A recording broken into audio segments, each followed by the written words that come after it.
Hello, UK Crime Book Club. As you can see, we're already chuckling away behind the scenes here. This is going to be a fun hour.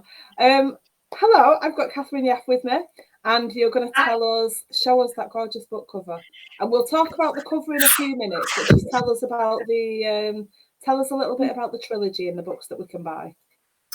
So this book that's out on Friday is the third in the Tangled Web series.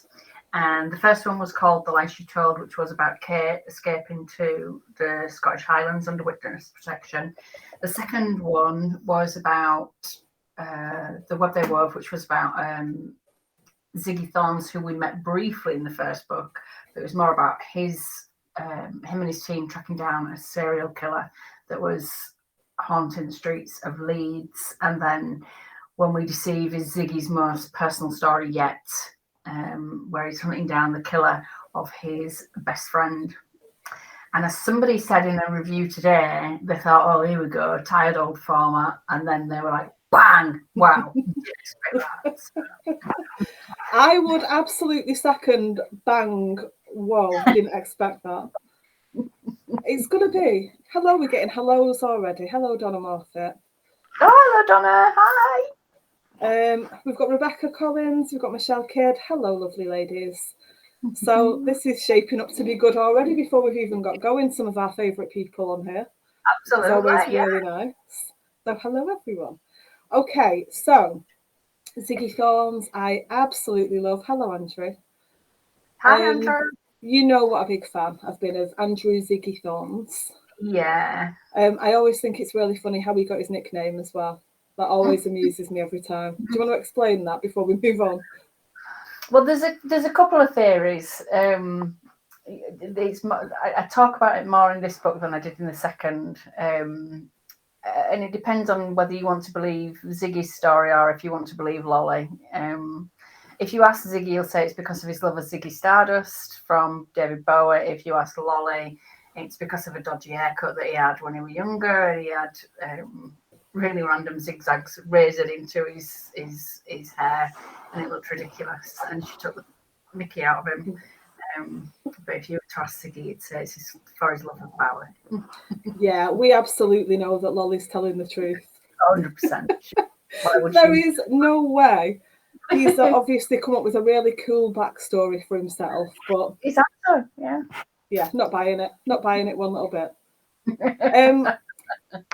So the third one in the trilogy, and I know it's been a labour of love for you. Yeah. And I know that you've sighed a big breath of relief because it's done now. I cried. I cried. I sent it to you for proofreading, and I was just like, that's the final stage now. It's going to Sam. I know you're going to do an excellent job. I'll probably just get a few sarcastic comments back, which I did. Sarcastic, moi. And it was just, when I pressed send, I just sat and I had a few tears because it's just been, it's been with me for 18 months, but it's been probably the most traumatic 18 months of my life. And it's been written in hospital corridors, at my dad's bedside, whilst I was having chemo pumped into the back of my head. It's been with me through thick and thin, so I'll be glad to move on. But the thing is, I enjoyed writing it. Out of all three, this one I've enjoyed writing the most. Yeah, I think you've put Ziggy through the ringer quite as much as you've been. Yeah, sorry. That's one thing that I love, though, because you do not hold back. You don't hold back with the characters. I never know what you're going to do to people. I can't trust you to keep anybody safe. And that makes it so exciting to read because I never know what you're going to do. And you will not. I can't say what I want to say. I can't say what I want to say, Catherine. But yeah, you'll go where your characters want you to go. You get on with it. You don't hold back. And you're not afraid to make things happen that are going to bring your readers emotion. I try to. I do leave a lot of myself on the page, but I do. God, that sounded arsey, didn't it? But no, because when I'm reading I think I write what I like to read, and when I'm reading a story or a book, I want to feel what the protagonist is feeling. I want to be able to go there emotionally, and that's what I try to do when I'm writing as well. And it helps that I have the most amazing editor, Rebecca Miller, who has really pushed me on this one. But you know, it's thanks to people having belief in you that dare you to just put those words on page that you never thought you'd write. Just killing people left, right, and centre. Sam, it's ace. Which segues nicely into, you've worked with Rebecca for a while now. Now, I know you always tell me how fantastic she is, and she's lovely, and I've interviewed her, and she's fantastic. And I just know what a big support she's been. But you always credit her with guiding you and saying, don't do that there. No, do that here. More of this, more of this. Come on, big this up more. And I know how much of a big help that's been for you. Yeah, 100%. I mean, I don't have any qualifications in English. Basically, I was at school at a time when you did CSEs, not GCSEs and O levels. So I don't have any English qualifications. And I've done a couple of Curtis Brown writing courses, but that's it. That's my extent, really. And when I decided to work with an editor, I wanted to work with somebody who was obviously better than me, but who wouldn't be afraid to tell me to push those boundaries. And working with Rebecca is like doing an MA in writing. I get her comments about it. We did a developmental edit on this one because it was written in fits and starts and, you know, pockets here, there. And it just, for me, something was missing and I couldn't work out what it was. And I sent it to Rebecca and I said, look, it's absolutely crap. Don't like it. It doesn't make sense. It doesn't achieve what I want it to achieve. What am I missing? Where have I gone wrong? And she came back with the most amazing. She delivers what I call an amazing shit sandwich. So and she does it so nicely. She does it so kindly that you still sat glowing and thinking, "Oh, I can write" at the end of it. And she knew where I was trying to get to. And I doubted that I could get there, but she absolutely knew that I could. And her edits just highlighted, you can push this further. And it's having that two-way relationship and that two-way conversation, that back and forth, and it means that every time I work with her, I learn something else as well. So I think when she did the first edits for the Web They Wove, I had a problem with head hopping, so I would be putting characters' voices in other places, and it was just all over the place. Whereas on this one, it wasn't as bad. I'm sorry, is my camera doing mad things on yours? Yeah. Okay, I'm going to it had a bit of a... Oh, you've broken up now. Oh, she's gone. Right, okay. Camera not quite as clear, look a bit there on this one for no reason, because I'm the palest person on the planet. It's just today I made the mistake of unplugging it earlier this week, and I know I shouldn't touch it. No, shouldn't do that. Nope, shouldn't touch it. But anyway, we'll see. I'll leave it for a minute, and we'll just go with the with the lovely tan look for no apparent reason. So when you were writing this one, obviously third book in the trilogy, final book, are we going to see any of the characters in a spin-off? I know you've kind of done various things, and you've got a great police team, is basically. Okay, so for those that don't know, Leeds is the stomping ground of Ziggy and his team. He works for the West Yorkshire Police Force as a detective inspector. He's come up through the ranks. He's originally from Liverpool, and then he came over to Leeds in the early 80s, and he's come up through the ranks as a detective inspector. He's had the opportunity to go higher if he wanted to, but he's a bit of a rebel, doesn't like to follow the rules. And he was very happy with where he was. You are? He was happy with where he was as well, though. Yeah, and I think he's reached a point in his life now. He's 44, and he's, one marriage has already fallen by the wayside because he couldn't spend the time. He's got a son, and his priorities have changed a bit as time's gone on. So he works with a team. Sadie Nick. Sadie is his number 2. In When We Deceive, she takes a more prominent role and becomes deputy SIO because Ziggy can't get involved with the case because it's his best friend's conflict of interest. And Nick, who is a bit of a stalwart of the team, is a bit of a war horse, been in the game a long time, don't want to go any further than detective sergeant. He knows exactly what he's doing, what his role is. He's got 2 young kids at home, got a wife that nags him. He's happy. So the story of Ziggy and the plot and things like that, it's been built up, and during When We Deceive, I wanted to give more of an inroads into each of the team's personal lives and personal motivations. And you will have to buy the 4th book to find out what happens next. There will be a 4th book, but it won't be a Tangled Web book.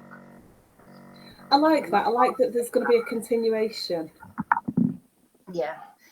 I'll stick with the same team, but yeah, you'll have to buy the 4th one. I can't wait. Absolutely can't wait. And we've I like the fact that you really went in and we really got to know the team this time. We weren't we were literally looking over the shoulder for most of it. We've really got to know who people are, how they work together, how their relationships have worked together, who gets on each other's nerves, who eats all the biscuits, who buys the best biscuits. I mean, we really get into it. Must have been a lot of fun to write that, to really get to know the team. Yeah, it was. I mean, I've had this team. I started developing the team at the end of The Lie She Told, so that would have been early 2021. So all these little nuggets that I'm kind of dropping in now have been in my head or have been in the background somewhere, just for me to lever in when I can. There's still a lot more to come from them. So what has been nice is like, oh God, I don't have to keep that secret anymore. Oh, it's twins, so no. She's a control freak. I don't have to keep that all hidden anymore. I can be, I can bring it all in. And Angela as well, who was actually named by, I think it was Leslie that got the opportunity to name a character in my last book, and I've carried her on into this one. So, and that's DC Angela Dove. It is, yeah. And she's kind of the mother hen. She keeps them all together and keeps them all going and makes a cracking cup of tea. Yeah.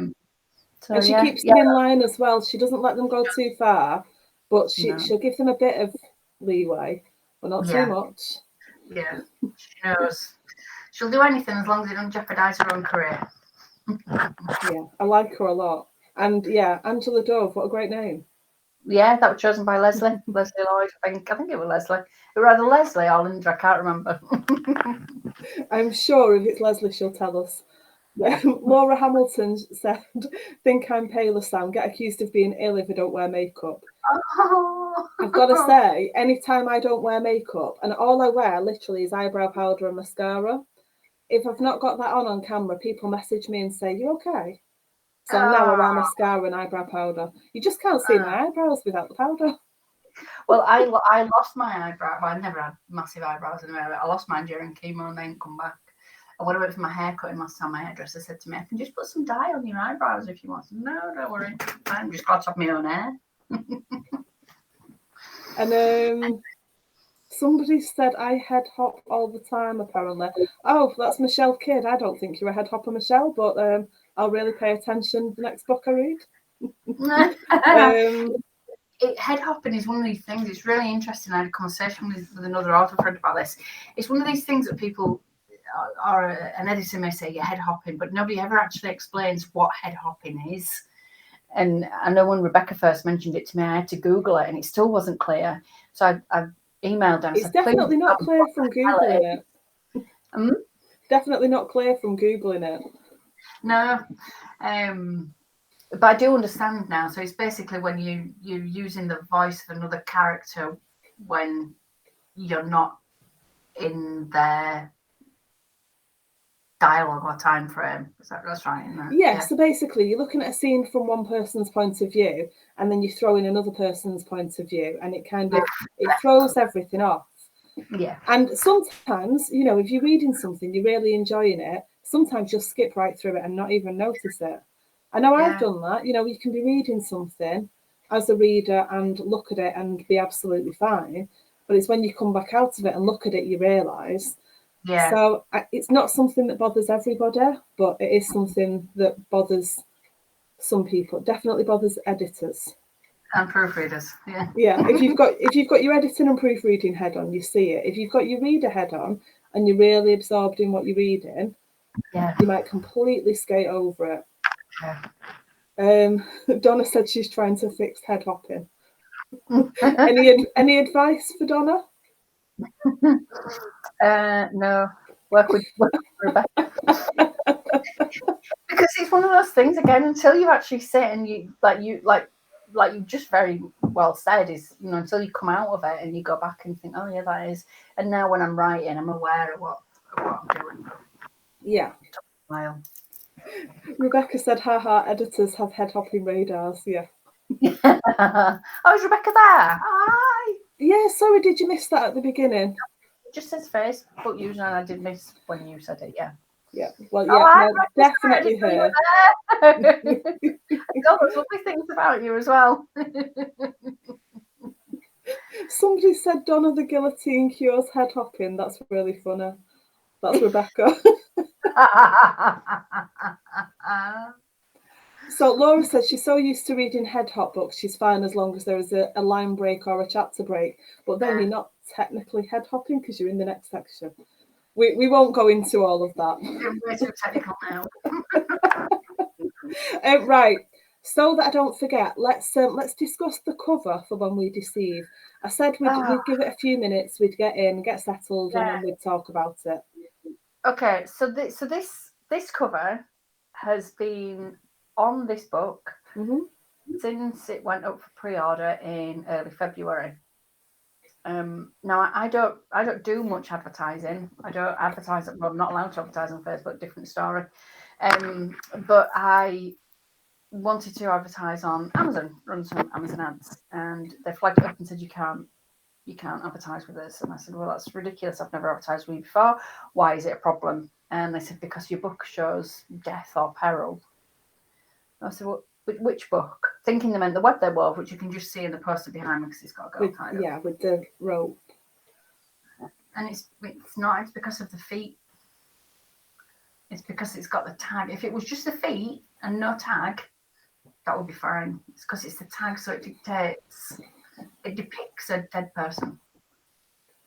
But without the tag, completely defeats the object. It is a crime thriller. Precisely. My thoughts exactly. So anyway, they were going to stop me from advertising, which is, as a self-published author, I can't let that happen. So this was only the end of last week, middle of last week that it came up, and I thought, what do I do? Because all my marketing, my new banners, postcard, everything had that image on it, and I said I'm gonna have to change it, so I changed it. Thankfully, I worked with an amazing co-designer called Ivan from Book Covers Art, and he more or less changed it overnight. And I actually prefer the new cover, which I don't have a copy of because I'm just looking for it now so that I can put it on the screen, because I know it's updated on Amazon today. Yeah, it has. So it was only literally 2 days ago, and Amazon only updated their pictures yesterday. So all my advanced readers, I've got a very rare and exclusive copy. Right. Yes, so I changed it, and I also had there you go. That's it. That's the new one. So yeah, so I've had some feedback on Twitter and on my Facebook page as well to say that most people prefer the one without the feet anyway, because people have got a problem with feet. Who knew? It's just weird. So yeah, so the one that you've seen there is the one that will be out on Friday, and it's up on Amazon now. So yeah. And I know you're having an event on your own page on Friday, and it doesn't clash with anything we're doing. So tell us. So yes, so 7 o'clock over on Catherine Yaffe Author on my Facebook page. I'm doing. It sounds so old school now, Rod, to get out and meet each other again. But do you know, I have such a laugh when I do my launches online, and it gives a chance for everybody, wherever you are in the world, to either watch it live or to do the catch up. And they usually descend into some kind of nonsense and chaos anyway. So I've got a quiz where I've got some crime stories, and you have to tell me if they're true or false. I've got this stuff, which if anybody wants one, just drop me a DM. I've got some free bookmarks. Look, I've got it all out. I've got some pens that have got Ziggy on them. You have to show us the other side of the bookmark as well. Show us the bookmark properly. Really lovely. The bookmark at the front is this month I've read, and you can list all the books that you've read. And then on the back it says Team Ziggy. My little logo, and then Team Ziggy. And then the pens have got my logo, Team Ziggy, and my website. Professional, Sam. They look really lovely. Shall I just leave the book cover up while it's there? Yeah, I like that. I don't like so, and then like yesterday and today on Twitter, so many people have come back and have said that they prefer that because it's a little bit more intriguing. So it really does scream crime fiction at you, doesn't it? I think so, yeah. So, yeah. I like it a lot. So what else happens when people visit your website? You have a newsletter. What Cat did next? Yeah. So I have my newsletter, you can sign up. I've got 2 free downloads at the moment, which is Ziggy's backstory and Lolly's early years story as well. So you can download those, and you can buy books from my website now as well. My very clever husband yesterday set up the shop so that you can buy them, and we can do it all over the world, Sam, because we've set up shipping rates and everything. So you can do that. That's quite a rare thing. Sorry to interrupt you, but authors often it's often UK postage or it's really expensive, but actually you've priced it so that it's, you know, the best postage possible all over the world, and there's options. Yeah. So you can select your postage rate. So it's set as default to second class, because obviously that's the most cost effective and the most environmentally friendly. But yeah, wherever you are in the world, you can order from me. And How exciting is that? I've had 1 order from Canada and 2 from Australia, so that's exciting. I know. I love that. Somebody said he is a great hubby. That was Sarah Blackburn. Oh, Sarah, hi. Yeah, Sarah's met Mark when we did Bay Tales. She's met Mark. He's good. Bless him. He's not here, but yeah, he's not on Facebook. Say what I like, really. But he is great. No, I won't have it. You must behave. Tony Millington says hello. He's sorry he's late. Oh, hi, Tony. Lovely, Tony. Are you doing Harrogate this year? They looked after me so well last year. Tony and Anne. Oh yeah, I was like a child in a sweet shop. I think all my treatment had finished. It was the first event I'd been to. I had barely any hair, and them 2 just wrapped me up and looked after me all day. It was wonderful. Oh. Yes. So tell me about Harrogate. This year will be the first one. I was supposed to go last year. Things happened that got in the way, and I didn't go. We've got accommodation booked. Me and my friend Diane, who writes as Heather Burnside. I've got some accommodation booked, and need to sort a few things out, but I shall be there this year. So what can I expect? Well, I mean, Donna's just said, I'm surprised you can remember Harrogate Cat. I don't know what she's talking about. Donna, tell us what you're talking about. Oh, I started drinking cider. It was shameful. Mark was supposed to pick me up at 4, and then he was picking me up at 6, and it was just after midnight when he finally got from when I finally said I need to come home. It was brilliant. It's just I got the I just went for the day, and I'm going to do the same again this year. I got the day overnights. So just went to a few events and then basically hung out in the massive tent and just met Callie Taylor, Claire McIntosh, Mark Edwards. I got Claire McIntosh's new book out just for you. Yeah. Well, Claire must have thought I was stalking her because the night before she'd done an event at Waterstones in York that I went to. So I had, chat with her then. She signed my book. And then I met her again in Harrogate. I met her after she'd done her panel and then again in the tent. And I think she thought I was stalking her. Tony says they're sworn to secrecy.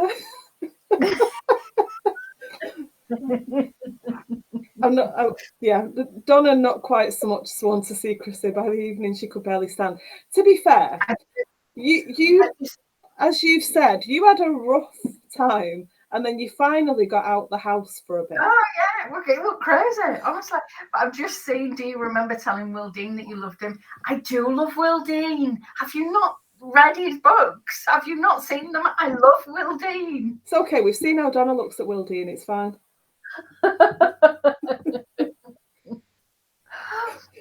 Cat drunk is all under the table. I think your jokes about my drinking, I think you may have the crown. Well, as you know, I don't generally drink, so that was a one-off. Yeah, you allowed a one-off. You're allowed to let your hair down sometimes and just go a bit mad. Yeah, and it was great. I loved sometimes it's just what's needed. And we're not promoting drinking. You can let your hair down without drinking, we know. But occasionally it's allowed. If you do drink, sometimes it's okay if you want to. Yeah, absolutely. And Donna said she made sure she gets a hug or 5. That's from Will Dean, isn't it? I was going to have my photo made into a poster, but I thought that might just be a bit too much. No, nothing's too much. It's all fine. It's all fair game. Are you going to tell us anything about book 4?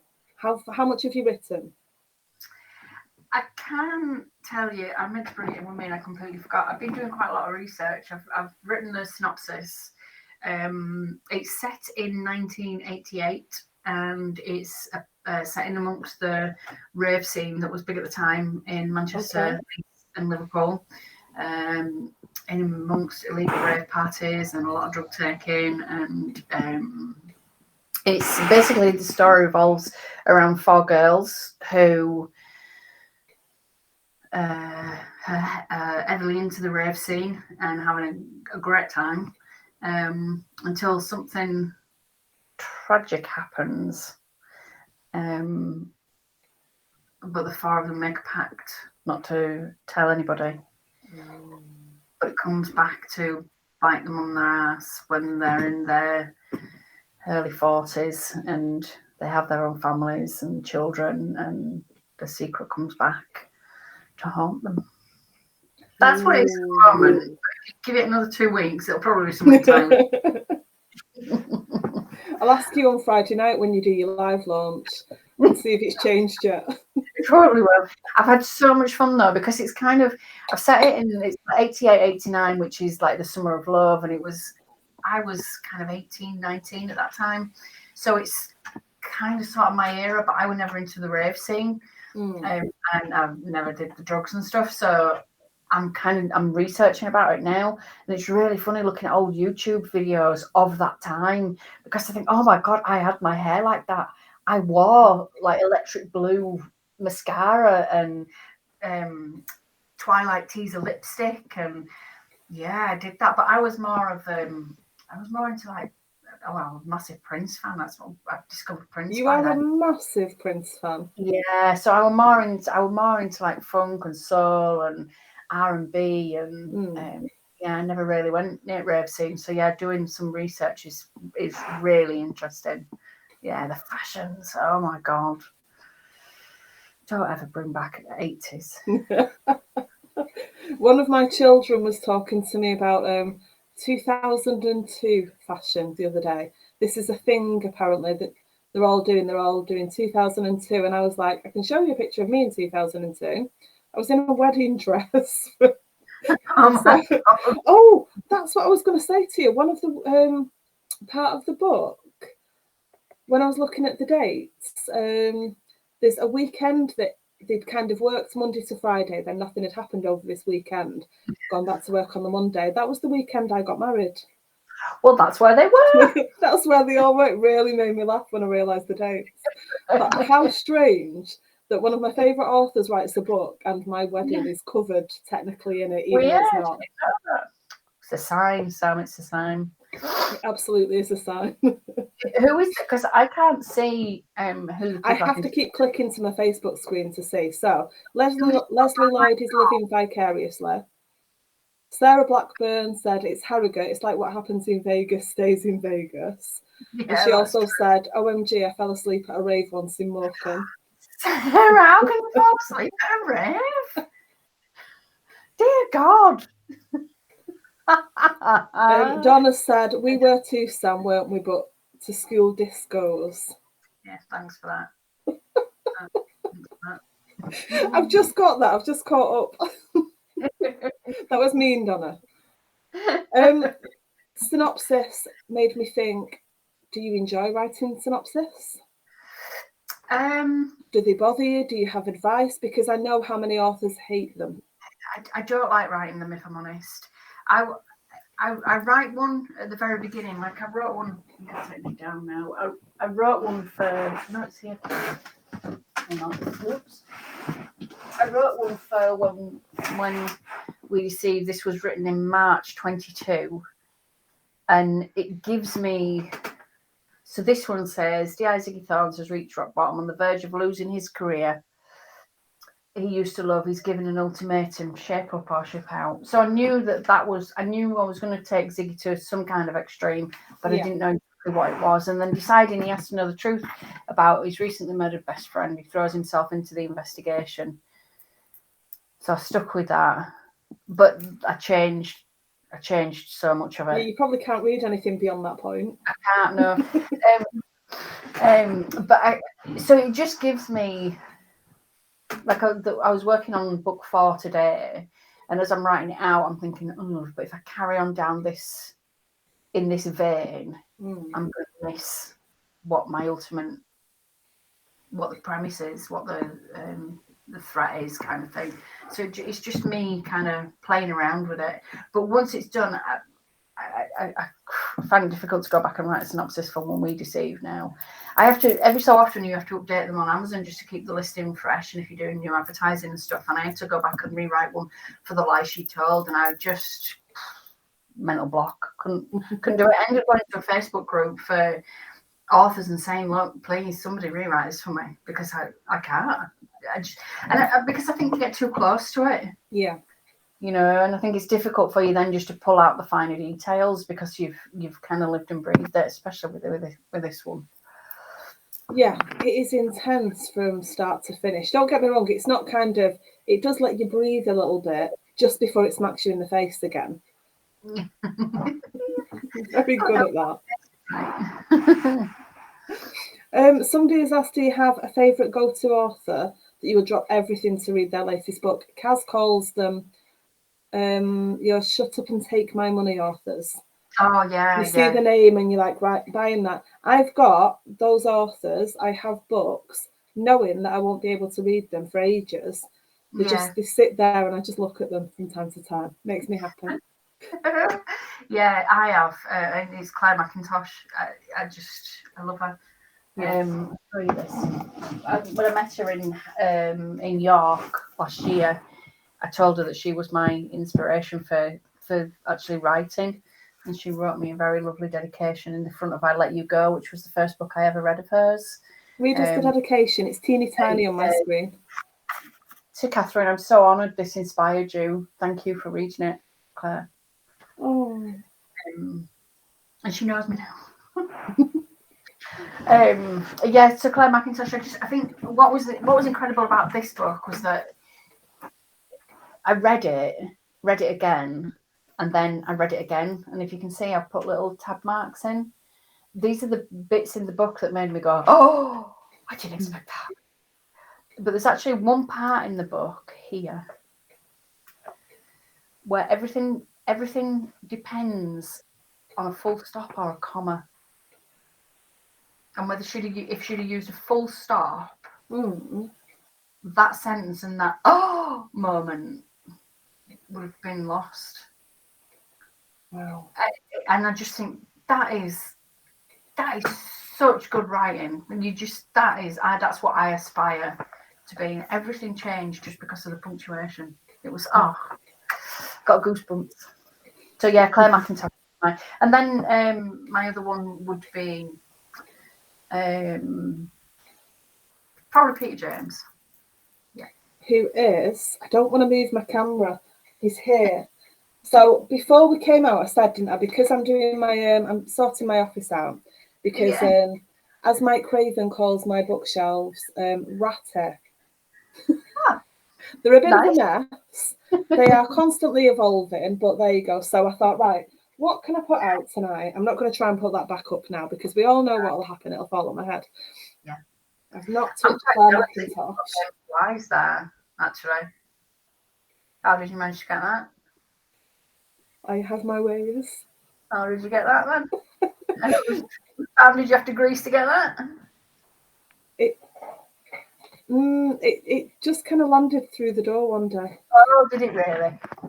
Be having words with you afterwards. Have as many words as you want. Make them nice ones.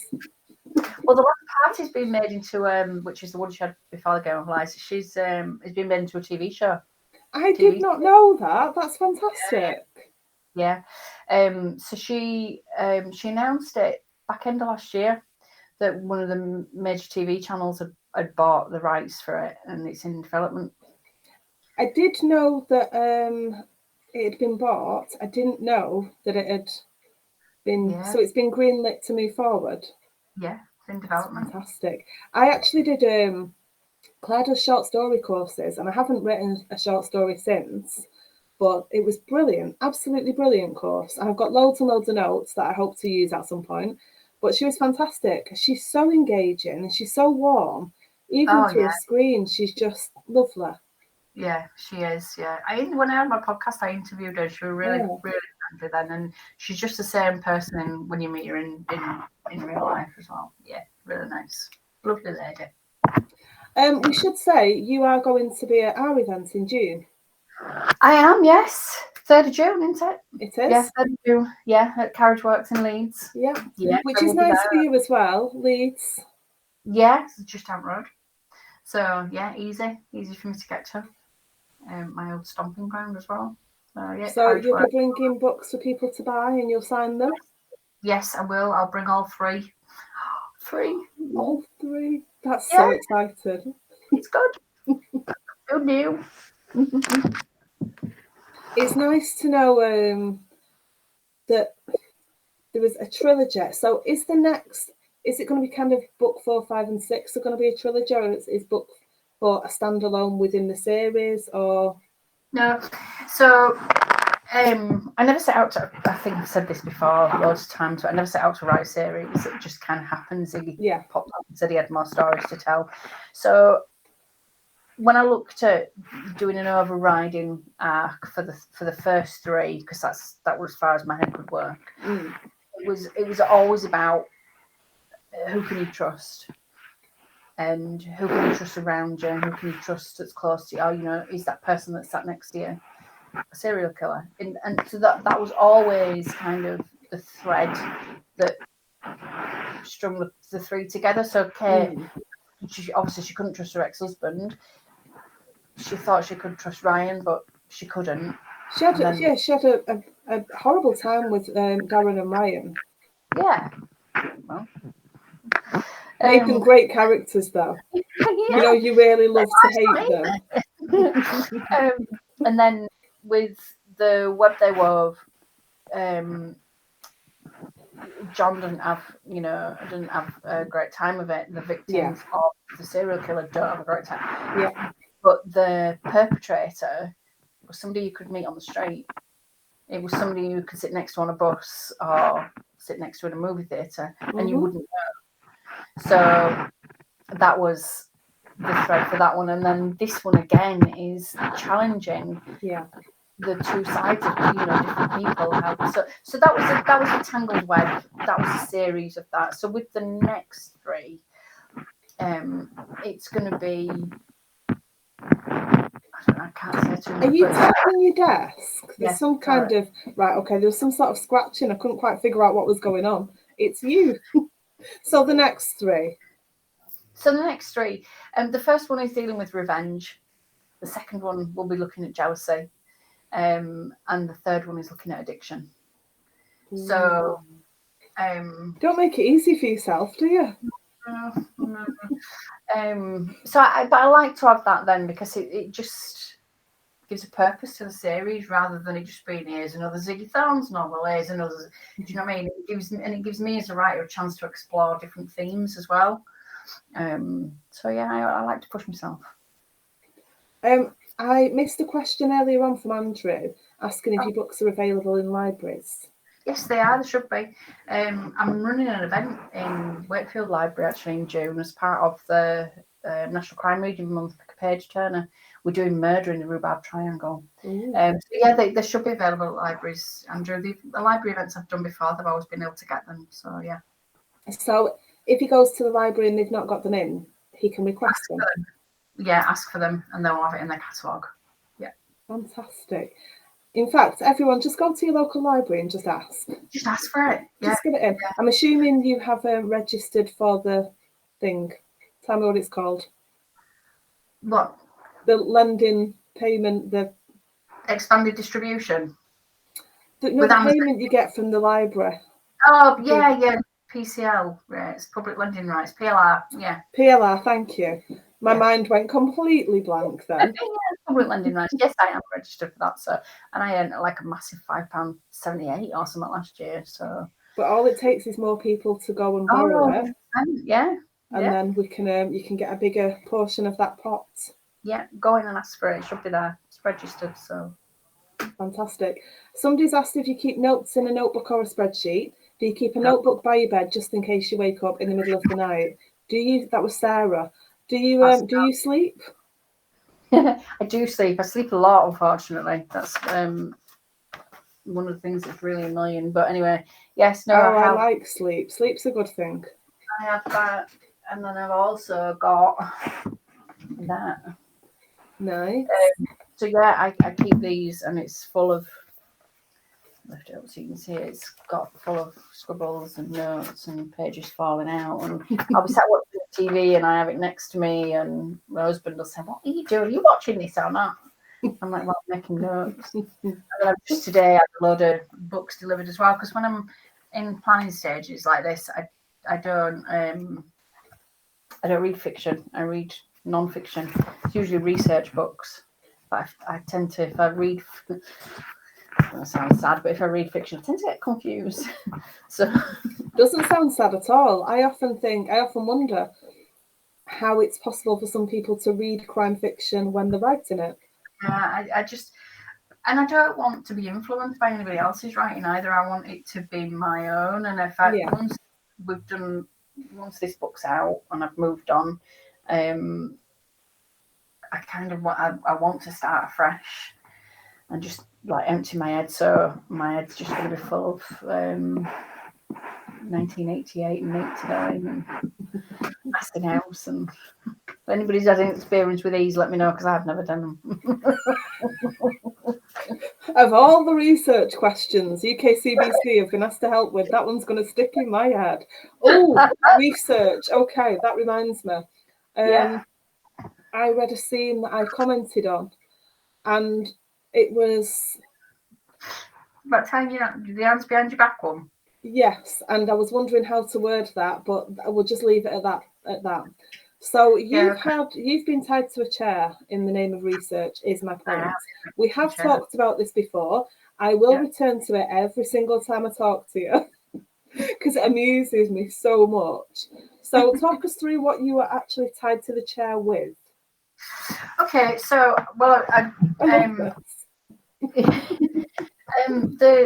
I'm just trying to think now. The last time I did it, well, I did it first of all in the web they wove, and I think we used washing line. Or was it packaging tape? No, it was packaging tape. Packaging tape. That was it. Yeah. So when we did it in the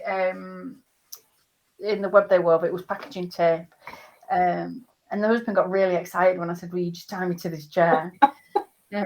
And I was gutted when he realised that it wasn't at all what he was thinking. As I'm sat there with my hands behind my back, and he's going, "Oh," and I'm like, "Right, okay, so how do we get out of this now?" And he's like, "Why do you want to?" Because it's from the book.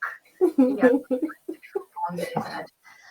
So this time when I asked him to tie me to a chair, he completely knew what to expect. But this time I asked him to do it with a zip tie, like the police use. Yeah. And then I asked him to pass me a knife, and well, he drew the line at that because I'm the clumsiest person in the world, and he was like, "We'll spend the night in A&E if you do it." So he just gave me a little, butter knife that's got no sharp edge on it, like a child would use. So I pushed me that. Clever husband. And then supervised as I keep looking over there because my cat's trying to get in. Sorry. And then I. Do you not want to let the cat in? No, it's gone. And then he supervised as I hacked my way out. So you can do it. You don't need to use bobbles, Sam. You can use it. So I basically messaged you, basically commented that I tried it with bobbles because you're a mad woman, and I'm not actually being taped to a chair because they would literally leave me there and throw things at me. Yeah. They would have a great time, like a hoopla, different points for different areas. Let's see if we can hit mum in the face with a water balloon. 10 points, woo! That's what I can imagine getting. I will not be asking anybody to tie me to anything ever. I'd have to stay there. I've got no upper body strength. Can you imagine me trying to get out of cable ties? I'm just giving serial killers inspiration here. Let's not do that. People are saying your Mark is great. I know. He is. Oh, it's Sarah. Say it. It comes with an awful lot. Hang on.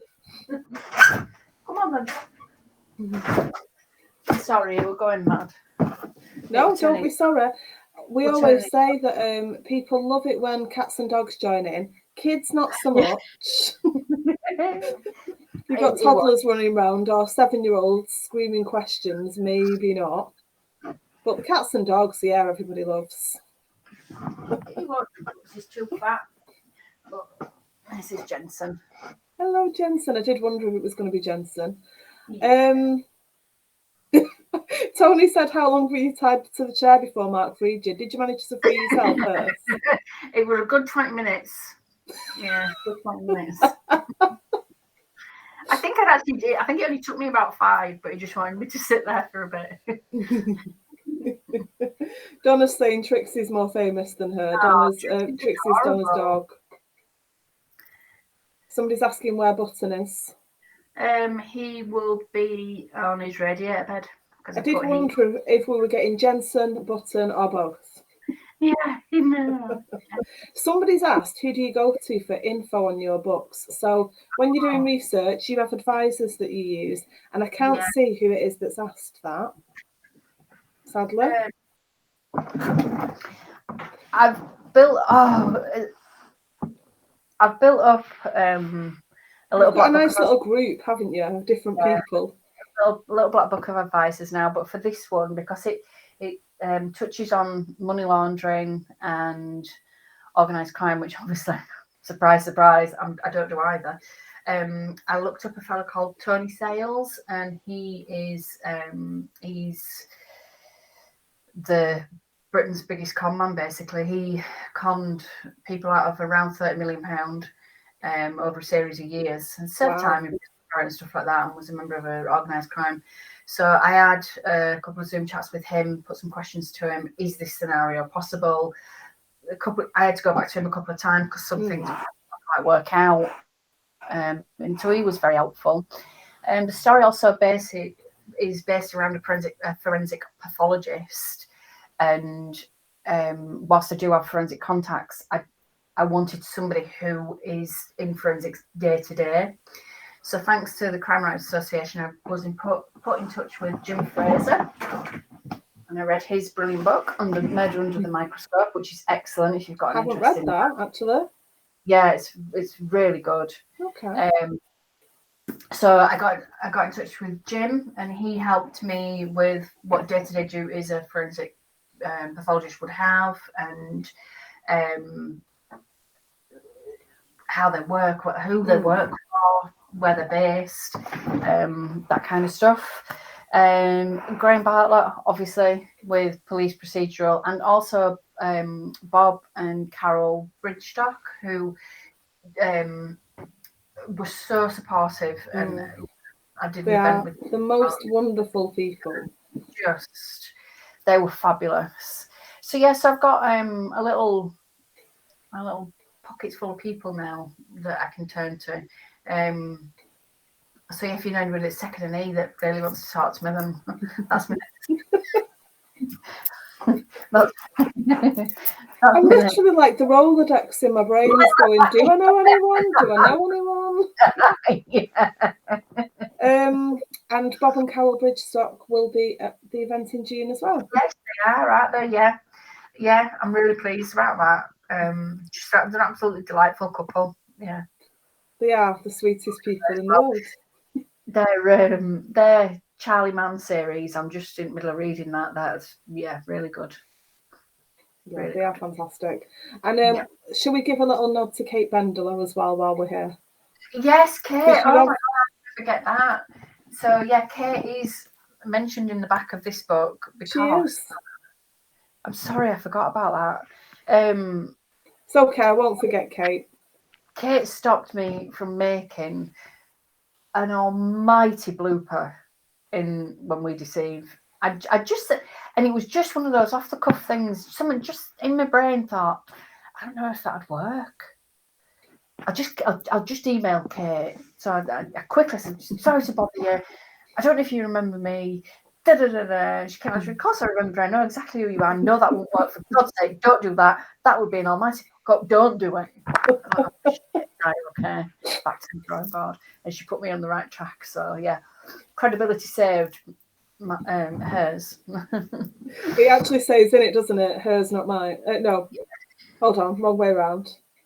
Her credibility was never in question. I'm trying to think exactly what it says. Yeah. Is that right? Credibility saved mine, not yours. It was never in question.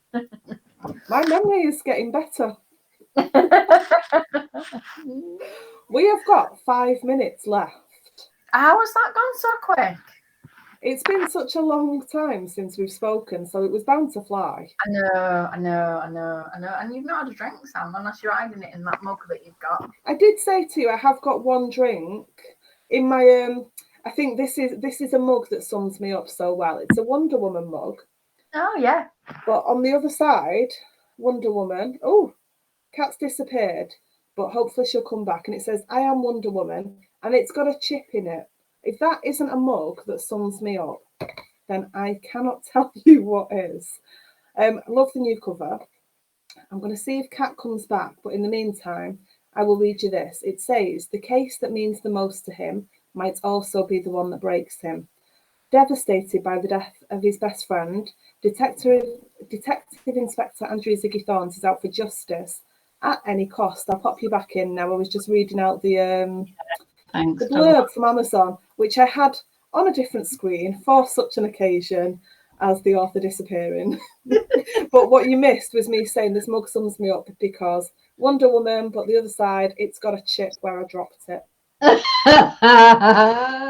that isn't a mug that sums me up, I don't know what is. Would you like to tell us a bit about each book rather than me reading a blurb out? Yeah, so just to finish with. The first book is, I'll just grab them very quickly. The first book is The Lie She Told, which is, I'll show you that one, which is about the story of Kate, who is moved to the Scottish Highlands in the witness protection program, but somebody from her past catches up with her and threatens to tear down everything that she's built. The second book is The Web They Wove, which follows Ziggy and his team as they hunt down a serial killer on the streets of Leeds. And then the third one is Without the Feet, When We Deceive, which is Ziggy Son's third novel, and it's his most personal one yet. And it's the one that means the most, but it may also be the one that breaks him. They are all part of the Tangled Web series, but they can all be read as standalones. So you don't need to have read. Ideally, you will have read them, but you don't necessarily need to have them. The thing is with this trilogy, you pick up one of them, you're going to read the other two, so you might as well start at the beginning, because you're not going to read one and not follow it through. It's just not going to happen. Oh, thank you. And actually, Rebecca, I just went to look. Rebecca says, "Congratulations, Kat. So proud of you. Your best book yet." Oh, don't love you crying. Donna said, "Fantastic book. You'll have to wait to see what I think of When We Deceive till Friday." Oh, but she's turned up tonight, so she likes it. Yeah. She just turned up to see if I were drunk. Nope, and not even my turn. We have been teasing each other a bit. That comment on social media before where you said there may be swearing, there may be flashing, and then I thought, hold on, she means me. I do not swear, nor do I flash. Not on camera. Can you imagine? Well. We've done all right. Somebody has said, final question, Bay Tales 2023.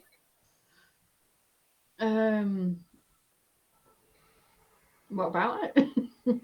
I'm assuming she's hoping that you'll be there. It's happened. 2020. We're in 2023 now, aren't we? Yeah. Sarah, do you mean 2024? Oh, I should be 2024. In which case, yes, I will be there. It's a brilliant event. Yeah, it's like walking into. I did hope to go this year, but things keep getting in the way of me, the things I want to do. It's we went for the weekend this time because I was doing a region on the Friday night, which was great. But it's the friendliest book festival I've been to. It's just great, and everybody seems to know everybody else as well. And if you don't, within an hour, you will feel like you know everyone. Yeah. It's amazing. Yeah, that is one thing with crime fiction. You go somewhere. I've been to so many events now on my own, and I'm never on my own.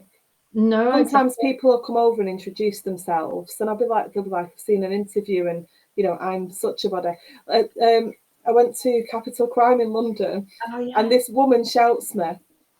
She shouts Sam, and I turned around. She went, "Deb Day." I was like, "Yeah!" So I got a big hug from Deb Day. That was the loveliest thing because I hadn't seen her in person. I've not seen pictures of her, so I had no idea what she looked like. When somebody shouts your name and you know them, that is the most wonderful thing when you get a big hug from a friend that you talk to all the time and you just don't recognise faces. How have you and I not met yet? No idea. On Messenger the other day that I was like, shit, no, we've never actually met. We haven't actually met in person, but we will. We will. In Leeds in June. Yes, we will. The world keeps conspiring, but we will. We will get that photo finally. Yes, we will. Several years in. It's 8 o'clock. We've got really lovely comments. People have really enjoyed seeing you and wishing you well. Thank you. Wishing you good luck. So give us a recap of what time are you on your website on Friday night? Over on my Facebook author page, which is Catherine Yaffe Author, I will be live at 7 p.m. till 8 p.m. There will be all kinds of crazy crap going on, and it should be a good laugh. So if you can come along and join me, then I would really appreciate it because I don't want to be sat on my own. I have just dropped the web link again in, so it's at the bottom. People can find it. Thank you so much. Thank you to everyone who's joined us tonight. Yeah, thank you. And thank you for coming back and talking to me about the new book. Yeah, you're very welcome. Thank you. Thank you for having me again. Anytime. Come back for book 4. I'm excited to see you get on with it now. So stop talking to me and go and get some writing done. Thank you. See you later.